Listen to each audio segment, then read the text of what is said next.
नमस्कार मित्रों, हमारी सीरीज चल रही है एपिसोड नंबर 14 की, जिसमें हम बात कर रहे हैं भृगु संहिता की। भृगु संहिता के अंतर्गत आज हम बात करने आए हैं कर्क लग्न के चतुर्भाव में यदि सूर्य स्थित हो तो उसके क्या फलादेश होंगे। कर्क लग्न का मतलब प्रथम भाव में 4 नंबर कर्क लग्न होती है। कर्क लग्न में सूर्य द्वितीय भाव का स्वामी होता है। द्वितीय भाव का स्वामी होकर यह चतुर्थ भाव में नीच का हो रहा है। यहाँ पर तुला राशि स्थित है और तुला राशि में सूर्य नीच का हो जाता है। थर्ड हाउस देखिए, विशेष रूप से जब हम बात करते हैं कर्क लग्न में तो सूर्य मार्केश होता है।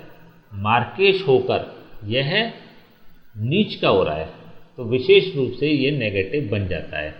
हमने बात करी थी, जब लघु पारस्मरिक पढ़ी थी कि अष्टम भाव और तृतीय भाव मृत्यु स्थान है और इन दोनों मृत्यु स्थान के व्यय स्थान अर्थात द्वितीय भाव और सप्तम भाव मारक स्थान होते हैं। कर्क लग्न की कुंडली में सूर्य मार्केश होता है। मार्केश होकर यह नीच का हो रहा है तो व्यक्ति को बहुत ज़्यादा पीड़ा देने वाला बन जाता है। विशेष रूप से व्यक्ति के सुख भाव में ये बैठा हुआ है तो व्यक्ति सुखी नहीं रह पाएगा। पारिवारिक क्लेशों के कारण, पारिवारिक असंतुष्टि के कारण किसी न किसी रूप में पारिवारिक रूप से व्यक्ति पीड़ित रहता है, सुखी नहीं रह पाता।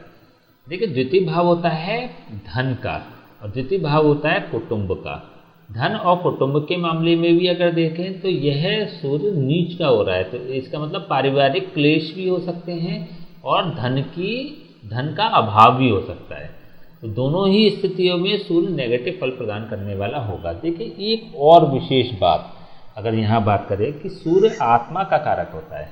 व्यक्ति के अगर सूर्य नेगेटिव हो जाता है, हमने पहले भी बात करी है कि सूर्य और चंद्रमा ये की प्लेनेट होते हैं पूरी कुंडली के। सूर्य आत्मा का कारक होता है, चंद्रमा मन का कारक होता है। तो ये कहीं भी अगर पीड़ित होते हैं तो व्यक्तित्व में बहुत ज़्यादा नेगेटिविटी आ जाती है। तो सीधी सी अगर बात करें कि सूर्य नीच की परिभाषा ये होती है कि व्यक्ति में बहुत ज़्यादा इमोशनल नहीं होता, बहुत ज़्यादा आत्मिक रूप से नहीं जुड़ता। जब वो डिसीज़न लेता है ना, बहुत क्रूरता वाले डिसीज़न वो ले लेता है। लोगों को परेशान वो जब करता है ना तो उसको फीलिंग उस तरह की आती नहीं कि सामने वाले पे क्या बीत रही होगी।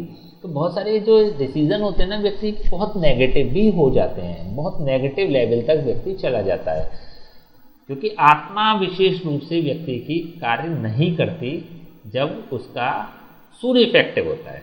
तो ऐसी स्थिति में अगर देखें तो सूर्य नीच का सूर्य बहुत अच्छे फल प्रदान करने वाला नहीं होता और मार्केश हो रहा है। मार्केश होकर और विशेष रूप से नहीं होता है। तो धन परिवार की दृष्टि से देखें तो व्यक्ति को संघर्ष करना पड़ेगा और चतुर्थ भाव की दृष्टि से देखें तो व्यक्ति को संघर्ष करना पड़ेगा। चतुर्थ भाव क्योंकि हृदय का कारक होता है तो हार्ट अटैक की पूर्ण संभावना क्रिएट होती है। यहाँ पर शुक्र की राशि है तो इसका कारण भी कोलेस्ट्रॉल होगा। व्यक्ति का कोलेस्ट्रॉल इतना बढ़ जाएगा जिससे कि उसको हार्ट अटैक की संभावना बन जाती है। तो व्यक्ति की मृत्यु का कारण भी कहीं ना कहीं सूर्य ही बन जाता है। यहाँ से अगर देखें चतुर्थ भाव से तो सूर्य की सप्तम दृष्टि दशम भाव पर है। दशम भाव में इसकी मंगल की राशि है, मंगल इसका मित्र है। नीच के सूर्य की उच्च दृष्टि प्रोफेशनली व्यक्ति को बहुत अच्छा सेटल्ड करने वाली होगी, लेकिन यहाँ पे प्रोफेशन में भी व्यक्ति बहुत ईमानदार नहीं होगा। छल कपट और द्वेष की भावना व्यक्ति की रहेगी। बदनाम भी होगा। देखिए, बदनामी का भी कारक हो जाता है सूर्य। यहाँ पर जितने भी सूर्य से संबंधित कंटेंट्स होते हैं, मान सम्मान प्रतिष्ठा शक्ति बल प्रदर्शन धैर्य, ये सभी के सभी नेगेटिव हो जाते हैं। तो यहाँ पे व्यक्ति सामाजिक रूप से भी व्यक्ति सम्मान नहीं करता, पीठ पीछे भी उसका और सामने भी।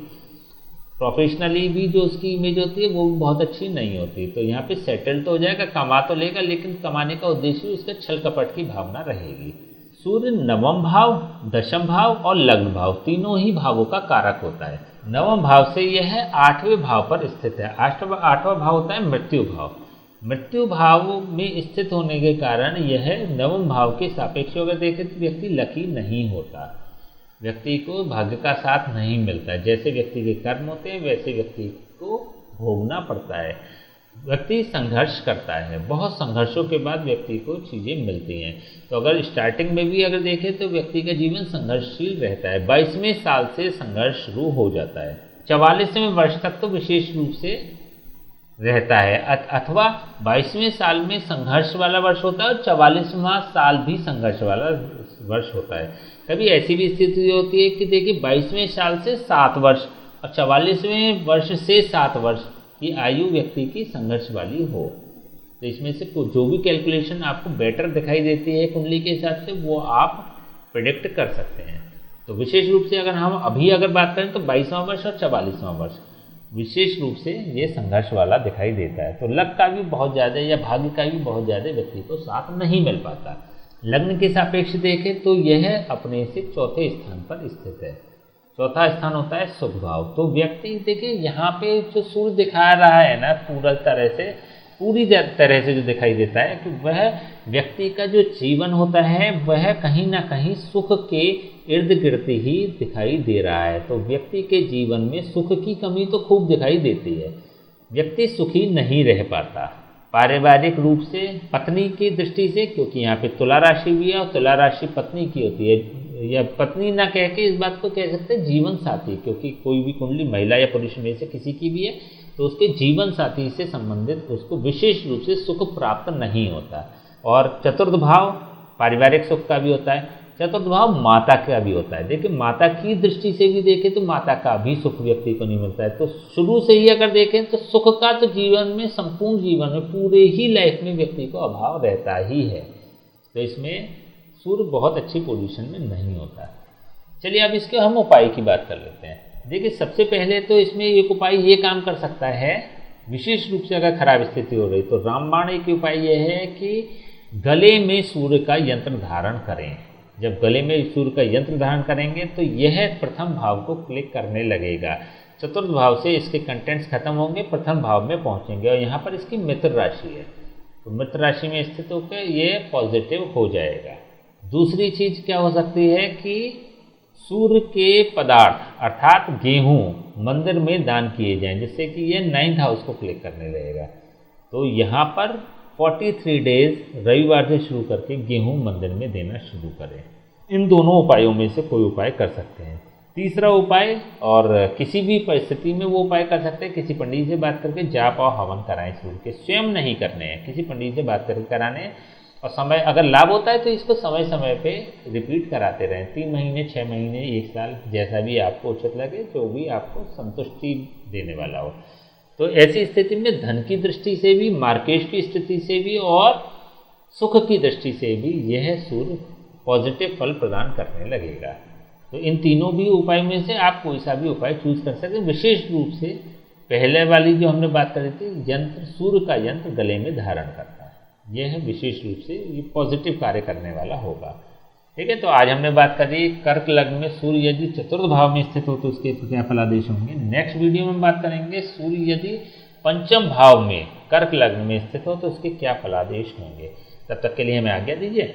नमस्कार।